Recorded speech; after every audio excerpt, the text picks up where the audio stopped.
Okay, so it's been a while since the last devlog. You probably clicked on this video thinking that I've made a lot of progress. No. This is Minima, my minimalistic platformer that has been driving me insane, but I just want to finish it and get it onto Steam so I can feel cool. But there's still a lot missing from the game until I can do that. For example, when you load Minima up, it just goes to this level. What the actual freaking heck, my dudes? We need a menu screen. So I forgot to record the footage for this. So here it is. It's not much, but I'm very happy that I've kinda made a start. Because the game is so simple and geometric, I really wanted to keep a similar vibe in the menu screen. Actually, I do have one draft that I can show you.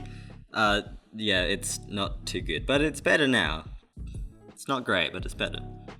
I wanted to make everything in the menu screen sort of feel alive, like when you put your mouse over it, it just does a little animation or something. I love interactive and dynamic menus, and so I wanted to find a way to make it feel lively whilst keeping it quite simple. Now, I could have used Unity's animation tools, but honestly, this system can go suck a donkey egg. Instead, I can use mathematical equations to animate it, which will make the game run much smoother.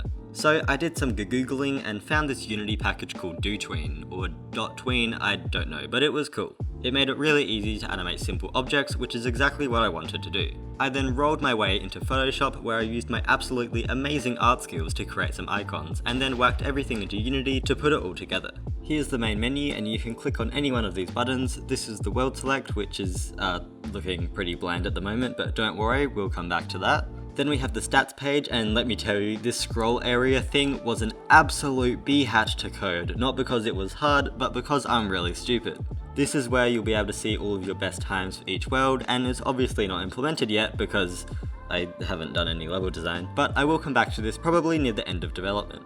Okay, info. There's not much. I have a bit of a description here about myself, which I'll update before release, and I also have some juicy, luscious, succulent buttons to take you to my social media. There's a bit of a blank space here, and I will add a button in the future to take you to a sort of credit/thank you page. I'll be listing Patreon supporters, demo playtesters, and everyone else who helped me in making Minima. Again, I'll only add this in just before release because the game is far from finished, but please know that I do appreciate you all for watching these videos and for providing me the support to continue working on my game. Now, if you're not subscribed, please feel free to suck a donkey egg. Next up, we have a settings menu, because I know that if I didn't, everyone would get really angry at me. Now, I sort of enjoyed making this. I don't know why, but I had fun creating sliders and buttons. I'm a weird guy, and yeah, these don't actually do anything. You're probably sensing a pattern here that everything I've done so far doesn't even work. So hey, let's fix that.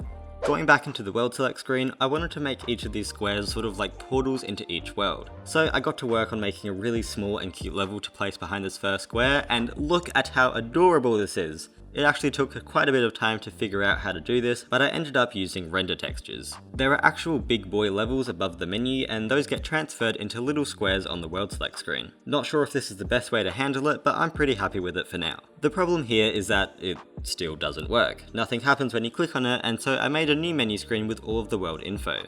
It's probably just easier to show you, so here you go. You go into world select, click on the portal, and it takes you to the world info screen. This world is called Azure. I think that's how you pronounce it, but hey, I like the sound of it. On a side note, I want to call all the worlds pretty much something that a millennial would name their child. You'll see what I mean later on in other devlogs. Okay, so let's do a quick recap. I made a menu screen, it doesn't work, not even joking, I try to play the world and everything just breaks. And that's because I haven't made any levels. So, I made some levels. I wasn't going to put hours of work into this level design because that is for a future devlog video, but I did create some really simple platforming challenges to link up the menu with all of the stats. I'll definitely work towards some better levels later on, but now we have a working game loop, which doesn't seem like much, because it isn't, but it's such a good feeling to have this done. I can now go directly from the main menu into a chosen world, run through it and get back to the menu. Now there's obviously a lot more work to do on this system, but that's a problem for me later on. I'm sure I'll regret this later, but hey, you're watching an Icoso video. Did you really expect it to be good? The final thing I wanted to do was making the world select screen a bit more polished, and that was by adding unique portals to each of these squares, because to be fair, having one is just a bit weird. So I could simply copy the scenes I had above and render them into a new texture. That's really all of the progress I've made on the game since last devlog, and you may have picked up on some small changes like the art style and particle effects.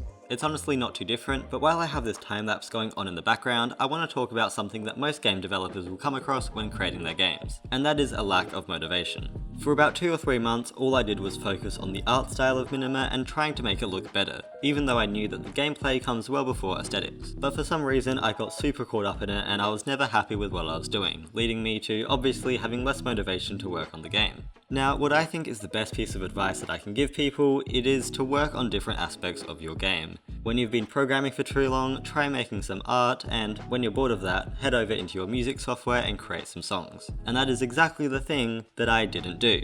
I kept trying to make the art better and didn't put any effort towards anything else. I've experienced pretty bad burnout before, and I can definitely say that this wasn't burnout. But it did show me that I have to be careful of how much I work on the game and what parts of the game to work on at any given time. So if you're dealing with anything similar, maybe take a week off, work on a small prototype for something else, or just work on a different part of your game. I've been doing design, art, programming, and presentation for the last couple of weeks, and I've made a lot more progress than what I would have been doing just working on one of these things. I am 100% never giving up on this project. I do want to finish it, partly because I've already paid the $100 to Steam for the upload fee, but also to show you that I am indeed very cool. The next devlog will finally be about working on some levels for the game, which I am super excited about, and hopefully it doesn't take 5 months for me to get that video out. I've been super busy with school and health, and I just want to get back into game dev, but hey, if you want to see some more content, I've started streaming over on Twitch. You can follow me at twitch.tv/Icoso live, and I've just had a lot of fun talking with all of you. I can go see Willy at the docks. Don't cut that, that sounds really... Oh yeah, and I released an album, so that took some time. Okay, I think that's all I wanted to cover. Again, sorry for the delay, but I hope you enjoyed the video, and a massive thank you to my supporters over on Patreon, especially Chansey, Depudano35, Devin Rosenthal, Loco Light, and Trash Taku. Till next time, my home slices,